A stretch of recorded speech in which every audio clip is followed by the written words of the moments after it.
How responsible were Africans really for the sale of black slaves during the transatlantic markets to America? This is a very important and complex question. To answer it fairly, we need to look carefully at historical evidence, context, and power dynamics. The transatlantic slave trade, roughly 1500 to 1880, was not a single event, but a massive international system driven by European demand, African intermediaries, and global profit. But also we most recognize the dynamics of the different tribal wars that gave rise to this type of business, in which the victorious tribes sold slaves to white colonizers in the famous transatlantic trade between Europe, Africa, and America for profit. Let's unpack the truth behind the role of Africans in the sale of enslaved Africans, and how responsibility should be understood. Number 1. To begin this work, we must talk about the origins of the trade, also the European demand and expansion. The transatlantic slave trade began in the 15th century when Portuguese, Spanish, and later British, Dutch, and French traders established coastal outposts along West and Central Africa. European powers wanted cheap labor for plantations in the Americas, especially for sugar, tobacco, and cotton. At first, Europeans relied on African coastal elites and existing local trade networks. But Europeans created the global market. They provided the ships, weapons, and enormous demand that made slavery vastly more profitable and widespread than ever before. Without European economic and military power and the insatiable need for labor in the Americas, the scale of the transatlantic slave trade would never have reached what it did, an estimated 12.5 million Africans forcibly transported across the ocean. Number 2. In this work we will talk about African participation, a complicated role. It is true that some African kingdoms, merchants, and warlords participated in capturing and selling other Africans into slavery, often for European goods such as guns, textiles, alcohol, or metal tools. However, their role was highly dependent on European markets and shaped by unequal power. Examples include the Kingdom of Dahomey in present-day Benin, which became a major supplier of captives, raiding inland villages and selling prisoners to European traders. The Ashanti Empire and Oyo Empire in West Africa, which also traded captives for European firearms to strengthen their own political dominance. Various coastal middlemen who acted as brokers between inland captors and European traders. But it is important to note that these societies existed before European arrival, and slavery within Africa was very different, often domestic or social rather than racial and hereditary.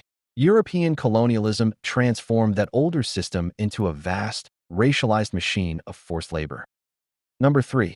Some historians consider that the power imbalance and coercion as the reason for the sale of black slaves of African origin. Europeans often held overwhelming technological and naval superiority, and they manipulated rivalries among African states to sustain the trade.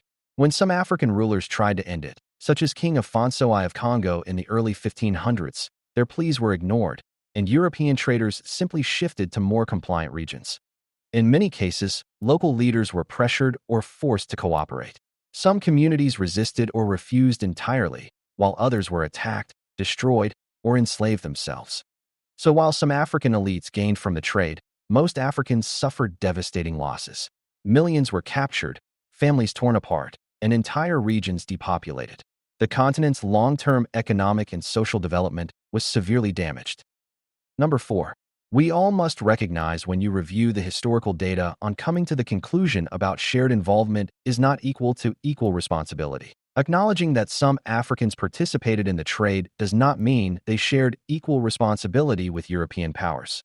Europeans created the global demand, built the ships, organized the routes, and established the colonial economies that depended on slave labor. Africans supplied captives, but within a system designed, controlled, and perpetuated by European interests. The racial ideology that justified slavery, the belief that Africans were inferior and suited for servitude, was entirely European in origin. In short, African involvement was local and limited, while European involvement was systemic, global, and industrial. Number 5. Let's try to analyze the aftermath when we talk about legacy and consequences. The slave trade's consequences were catastrophic for Africa. Between the 15th and 19th centuries, West and Central Africa lost tens of millions of people, the youngest, strongest, and most skilled. This human drain, combined with wars fueled by the trade, weakened African societies, making them vulnerable to European colonization in the 19th century. Meanwhile, in the Americas and Europe, the wealth produced by enslaved labor built the foundations of modern capitalism and Western power. Number 6. My honest conclusion on the transatlantic slave trade. Africans were involved in the transatlantic slave trade, but largely as participants in a system created, expanded, and controlled by Europeans. Their role was shaped by coercion, internal conflicts, and the lure of survival within an unequal world order. Responsibility for the global system of slavery, the black market that turned human beings into commodities, lies primarily with the European powers that engineered, industrialized, and profited from it. Number 7. Let's also talk about the African resistance to the slave trade. While some African rulers and merchants took part in the trade for profit or survival, many others resisted it, sometimes paying a terrible price. These stories are less known because they do not fit the old colonial narrative that portrayed Africa as complicit or passive. In truth, a number of African leaders, spiritual figures, and entire communities fought fiercely to stop the trafficking of their people.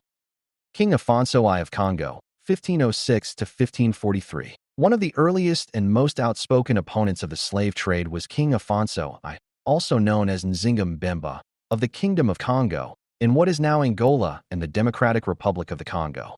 After converting to Christianity and establishing diplomatic relations with Portugal, Afonso watched as Portuguese traders began seizing and buying his people, including nobles and free citizens. In 1526, he wrote a famous letter to the King of Portugal, pleading for an end to the practice. Each day the traders are kidnapping our people, children of this country, sons of our nobles and vassals. This corruption and depravity are so widespread that our country is entirely depopulated. Afonso tried to outlaw the slave trade in his territory, but the Portuguese ignored him. His resistance was undermined by local factions bribed and armed by Europeans. His moral stance, however, remains one of the earliest recorded African condemnations of the slave trade. Queen Nzinga of Ndongo and Matamba, 1583 to 1663. In present-day Angola, Queen Nzinga fought the Portuguese for decades. Although her early diplomacy included negotiations over captives, she later recognized how devastating the European trade was for her people. She built alliances with neighboring African states, encouraged the return of escaped slaves, and launched military campaigns against Portuguese forts. Nzinga's long resistance, blending warfare, negotiation, and cultural pride, made her one of the most powerful symbols of early African defiance against European domination and the enslavement system. The Fanti Confederation, Ghana, 18th to 19th centuries. Along the West African coast, the Fanti people tried to regulate European trade by limiting slave exports. Their leaders negotiated treaties, imposed taxes on European traders, and sometimes expelled slave merchants altogether. When European nations ignored these restrictions, conflicts broke out. The Fanti's efforts showed that Africans were not powerless. They understood the destructive effects of the trade and tried to assert control, even in the face of European military and economic pressure. The Benin Kingdom, Nigeria, 16th to 17th centuries. The Kingdom of Benin, once a powerful trading empire, refused to participate in large-scale slave sales for many years. The Obis, kings, of Benin restricted European traders to commerce in ivory, pepper, and textiles, rejecting slave trading as immoral and destabilizing. When European demand increased and other coastal states began to profit, Benin's isolation grew and pressure mounted. Eventually, parts of the kingdom were drawn reluctantly into the trade, but its long resistance stands as proof that African leaders understood the human cost and tried to limit it. Number 8. Let's talk about the human toll on Africa. Even in areas where resistance failed, the emotional and cultural damage was immense. Villages were raided, families torn apart, and ethnic tensions deliberately fueled by European traders to sustain the supply of captives. The demographic consequences were catastrophic. Historians estimate that for every person who reached the Americas alive, several others died during wars, marches to the coast, or the Middle Passage itself. The loss of millions of young, able-bodied Africans meant centuries of economic and cultural stagnation, leaving the continent vulnerable to European colonization in the 1800s. Number 9.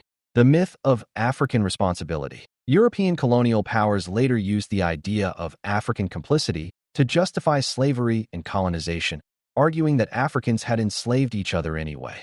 This narrative deliberately ignored the fact that European traders, created an international demand for labor on plantations, supplied guns and military power that destabilized African societies, and imposed a racial ideology that turned temporary servitude into lifelong, hereditary slavery based on skin color. In traditional African systems, slavery had existed, but it was often local, temporary, and non-racial. Enslaved people could marry, own property, or rise to positions of influence. The European transatlantic system turned this into something new and monstrous, chattel slavery, where Africans became commodities with no legal or human rights. Number 10.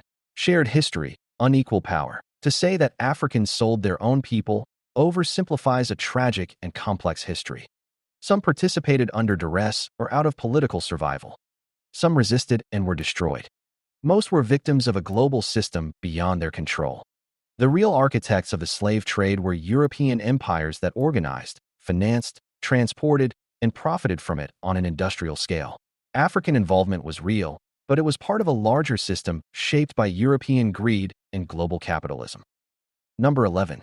The lessons today. The question of African responsibility still stirs debate, but it should not divide descendants of the enslaved and descendants of those who remained in Africa. Both share the trauma of a system that exploited them differently, one through enslavement, the other through war, loss, and colonization. Understanding this history is not about assigning blame to entire peoples. It is about recognizing how power, greed, and exploitation work together to create one of humanity's darkest chapters, and how its legacy still shapes race relations, inequality, and identity today.